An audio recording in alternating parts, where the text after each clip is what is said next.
Hello, everyone, and welcome to Slash Film Daily for March 6, 2018. On today's show, we're going to be diving into a bunch of news, including a Keanu Reeves superhero film, more details on the scripting process for the Star Wars sequels, Black Panther breaks even more box office records, a reaction to Netflix Lost in Space trailer, MoviePass is stalking all of us, Aladdin hires some songwriters, and Avengers Infinity War scares off some more competition.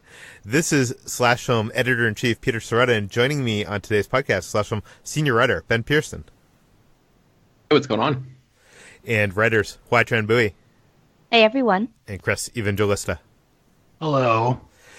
Okay, guys, let's just get right into it. This is a story from a couple days ago that I've had on the dock, but we've just kind of run out of time and haven't been able to cover it, but it's something I wanted to talk about on the podcast, and that is that Keanu Reeves is in talks to star in a superhero movie for Netflix. Chris, you wrote this up for the site. What do we know?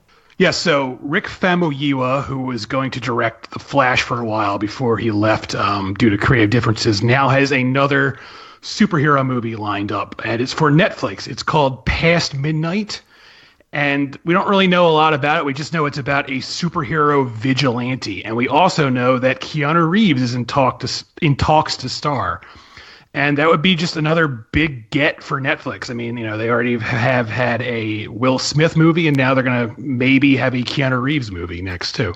Yeah, I loved Rick's film Dope, and Keanu Reeves in a superhero film is something I think we all need in our life. So, Ben, do you have any feelings about this?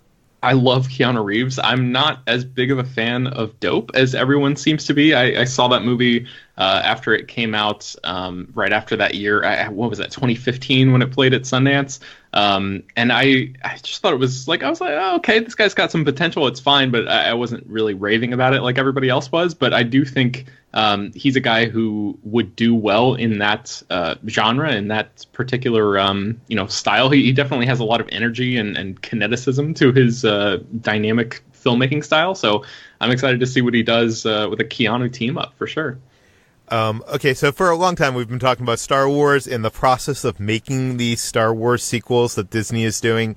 We've come to the conclusion, I think even Rian Johnson admitted on the Slash Filmcast, our other podcast, that basically there is no plan for the Star Wars trilogy that Disney is currently making. And we know that, he's said for a long time that, like, what he did with The Last Jedi is what he wanted to do. He didn't have an outline given to him or anything like that. But now a new interview with Daisy Ridley seems to, tell us that there was a plan by J.J. Abrams, that J.J. Abrams had outlined the two sequels to Force Awakens. HT, what do we know?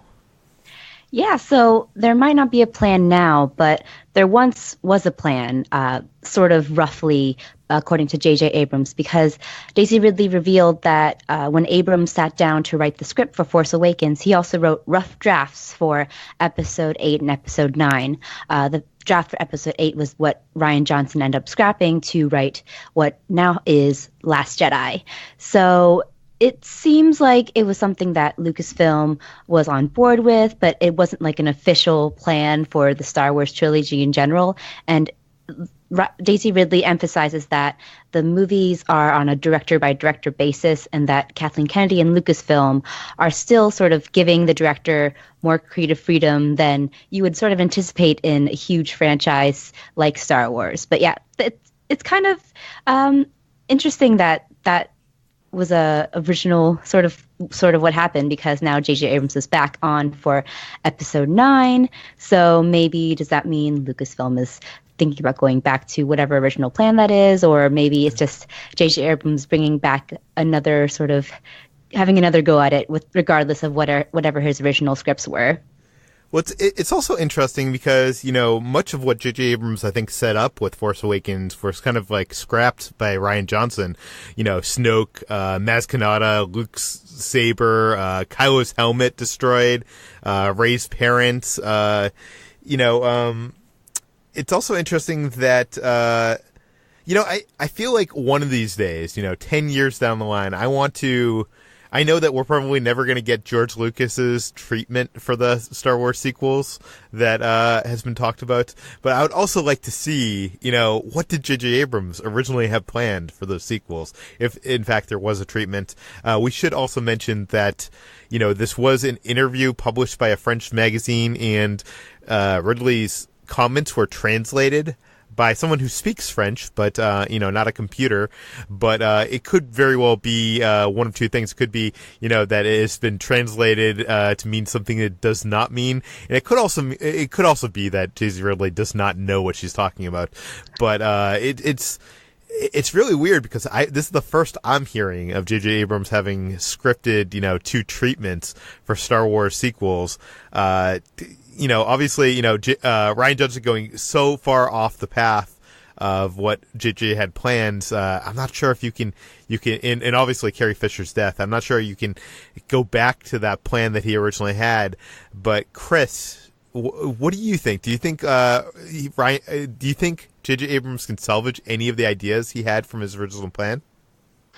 I mean, it's hard to say without knowing what they are. I'm sure there are some ideas he can salvage. Like you, I would be curious to see them one day. Maybe, further down the line, they can spin them off into like a comic book or something.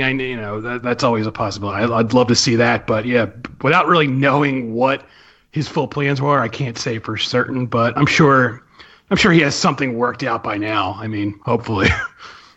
J.W. Rinsler, who wrote those spectacular Making of Star Wars books. Chris, I'm sure you have those, right? Yeah, I have one of them, yeah. Yeah. They're just like some of the best filmmaking books out there. And he did a book with another author on the making of Force Awakens.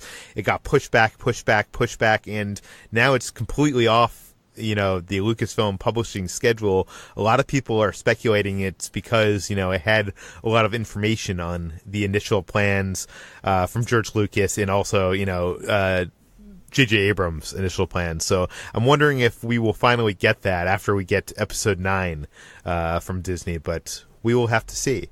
But let's move on. Speaking of Disney, Black Panther has been a monster hit for the Mouse House, and it has broken a couple records, and now it's entered the top 10 highest-grossing movies of all time. How crazy is that? Ben, you wrote this up for the site. What do we know?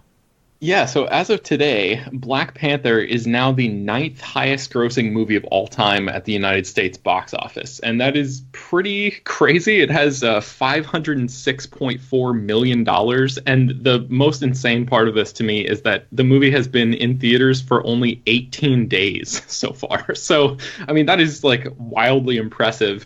It apparently is at number 47 on the global all-times earning list. But that, puts it behind movies like Avatar that have made, multiple billions of dollars. And so it hasn't quite done that that level of business in only 18 days. And I don't really think anybody expects Black Panther to overtake Avatar to become the new highest grossing movie ever. But we probably have projections of this at this point. Like, where do we see this ending up?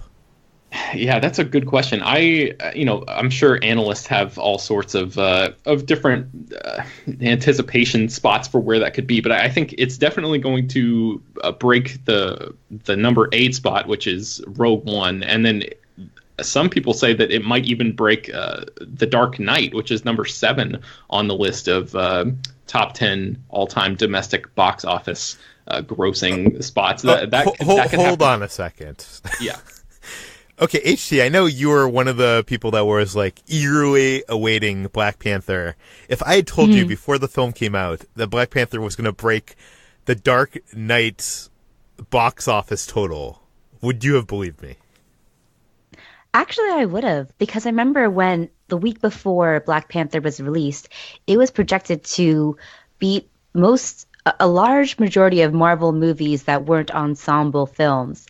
And the fact that it's coming up onto Dark Knight is a huge achievement, but something I'm not really surprised about because it's just become a huge phenomenon and a big cultural zeitgeist. So, yeah, I'm not. It's surprising, but it's not shocking.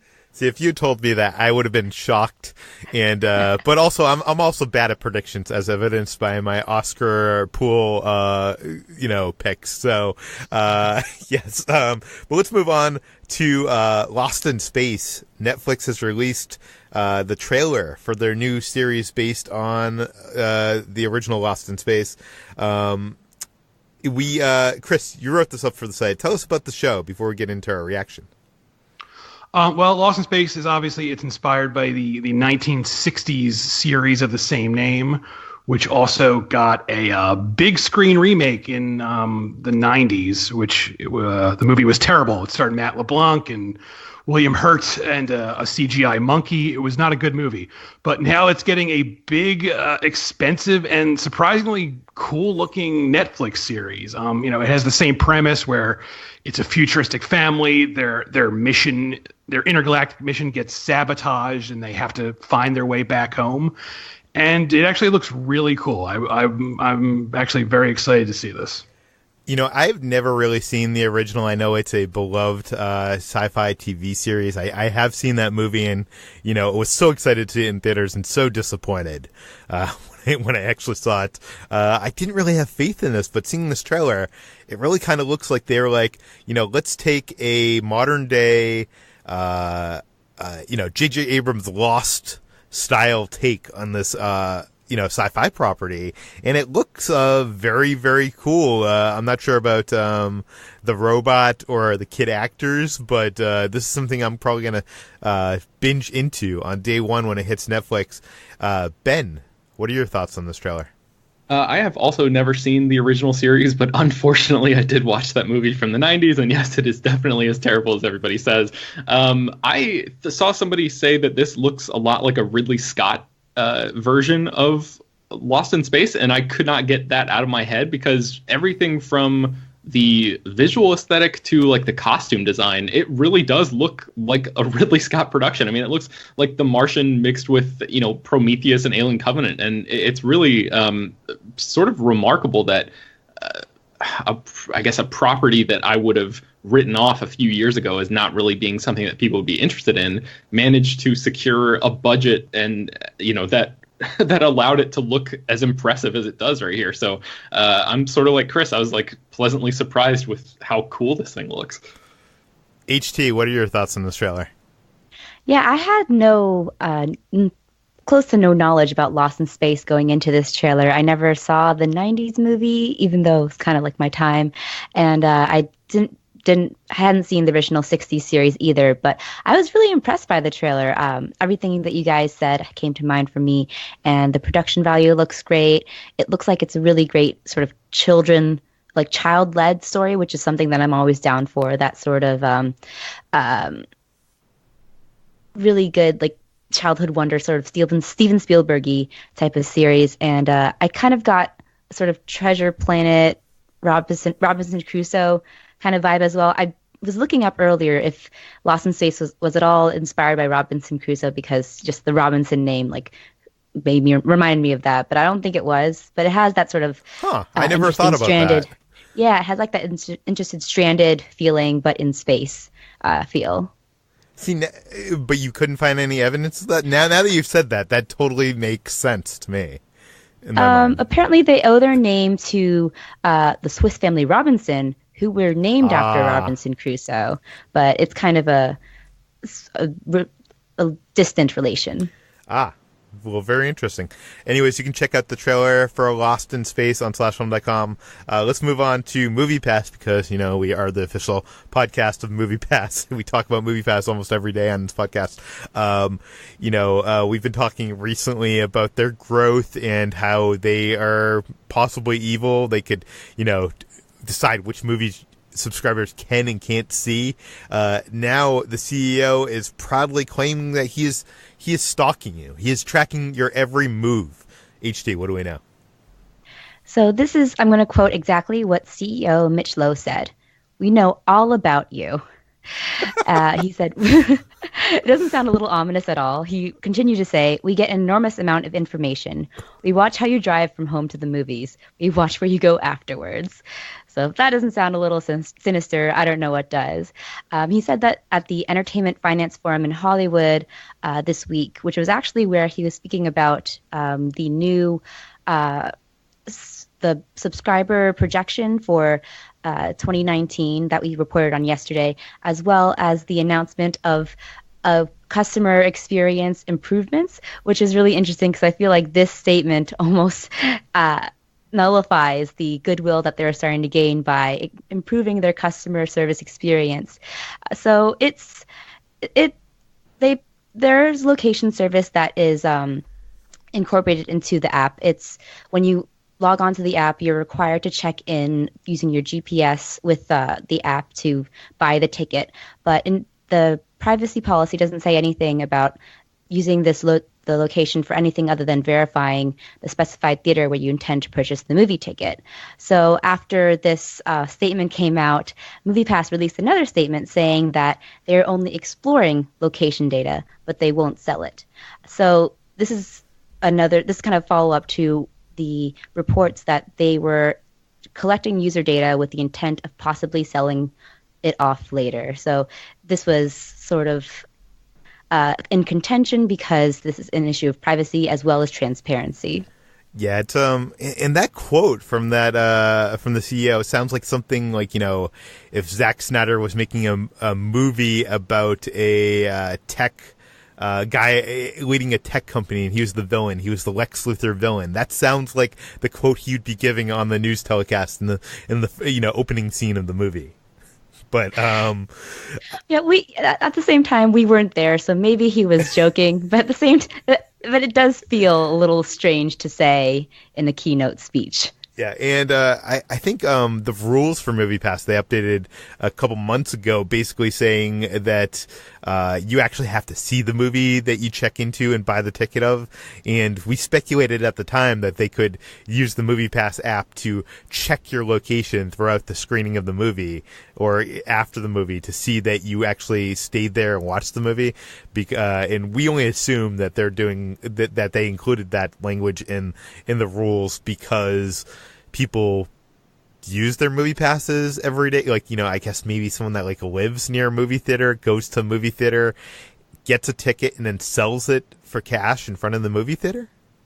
That's the only thing I can think of is I've heard reports that when people, get the money from their movie pass, it goes into this debit card and it can be used like any old regular debit card. And people were actually using that not to buy the ticket, but to buy concessions and other such things. So oh, wow. I think that is sort of what some of the aspects going into this. And that makes me wonder, will there ever be a MoviePass add-on where, for $20 a month, I can also get, a popcorn and soda with my movie? I would like that. Yeah. That I would like. They would keep me for another year at least. Yeah. I feel like AMC would be all about that if they could make that work. But we'll have to see. Also, I should say, I made a statement on yesterday's podcast. I said that I thought MoviePass was going to be a flash in the pan. I want to clarify that because a couple people emailed me. Obviously I know MoviePass has been around for a few years now. They used to be a sponsor of SlashFilm.com, which should disclose. They no longer are, haven't been for years. I was kind of talking about the new version of MoviePass, the $9.99 version of MoviePass. It seems like, they're just throwing money into this and eventually they're going to run out of money. That's what I meant when I said that I initially thought they were going to be a flash in the pan. Obviously we're getting the deal out of it, so why not go along with it? But I eventually thought that this company was going to run out of money and then sell their user base to another company. But now I'm under the assumption that they are probably evil and are probably going to, turn this into a business some way, probably at our expense. But good thing they're not our advertisers anymore. Yes. And that was I think 3-4 years ago. Anyways, actually, it wasn't even an advertisement. They had a banner, just to disclose everything on this phone. They had a banner on our site, and in exchange, we, the writers for Slash Film, had free movie passes to allow us to see movies when we didn't get press screenings and stuff. So we actually never got paid by MoviePass. We have never gotten a check from MoviePass. Okay. So anyways, let's move on. Peter, this is a lot of weird stuff to say on the official MoviePass podcast, you know. I know. Anyways, let's move on to Disney's Aladdin. We have now found out that they have hired some songwriters, some good songwriters. Ben, you wrote this up for the site. What do we know? Yeah, Benj Pasek and Justin Paul are the Oscar-winning writers of City of Stars. They won for La La Land a couple years ago, and they were nominated at this weekend's Academy Awards for their work on the Greatest Showman soundtrack. And on the red carpet of the Oscars, they were asked what their next project is going to be, and they revealed that they have collaborated with Alan Menken, and they have written 2 brand new songs for Guy Ritchie's upcoming live-action remake of Disney's Aladdin. That's pretty cool news. Those guys... I mean, I haven't even seen The Greatest Showman, but just watching the performance at the Oscars of that, I think it's called This Is Me, that song, was really great. And I was convinced after, I was really pulling for Remember Me from Coco to win that category. But after seeing that performance, I was like, oh man, this song is like perfectly constructed to win the Oscar. I'm going to be shocked if it doesn't take it down. And it ended up losing out to Coco. So I was surprised about that after seeing that performance, because it was really a pretty amazing song. And I know that everybody who's seen The Greatest Showman, even though people readily admit that the movie is not the greatest, they always come away talking about how great the music is. And that seems to be a big hallmark of Pasek and Paul's work. So the idea that they're teaming up to contribute 2 brand new songs is sort of interesting. Alan Menken is the legendary composer who worked on a ton of scores for a lot of classic Disney films, The Little Mermaid, Beauty and the Beast, Aladdin, the first Aladdin, and he's actually working on the score for the new movie as well. So yeah, everything is sort of falling into place for the music for this new live action adaptation to be really, really good. Yeah, and, I've seen The Greatest Showman. It's kind of a mess of a story in movie, but that soundtrack, boy, that soundtrack is amazing. Chris, HT, have either of you seen the movie? I have, and I came away with the same thing as you. The movie was a mess, but the soundtrack was good. The one thing I will say, though, is that wasn't even the greatest song on the soundtrack. I feel like what was the Stars song? Rewrite the Stars. Rewrite the Stars would have been a great nominee. And This Is Me was fine, but I did understand why they nominated it, because it's a great anthem, and seeing it performed live, I was like, okay, I understand now. And like Ben said, it's very fitting, especially in this year's ceremony for the Academy Awards. I feel like it kind of like, expressed some of the themes. Chris, did you see the movie? I have not. No, not yet. Wow. A movie Chris has not seen. I am shocked. Okay, let's move on to Avengers Infinity War. Last week we reported that they moved up the date of Infinity War 1 week to April from May, and that has kind of sent Hollywood, in a little bit of a tizzy, because, the other release dates surrounding that all had to, change their plans because, Disney's behemoth, warrants that. HT, you wrote the latest. What do we know? So the first movie to sort of blink in the face of Infinity War's release date bump is Dwayne Johnson's Rampage. It wasn't set to be released on the same day as Infinity War's new date, April 27th, but it was set to be released on April 20th, the week before.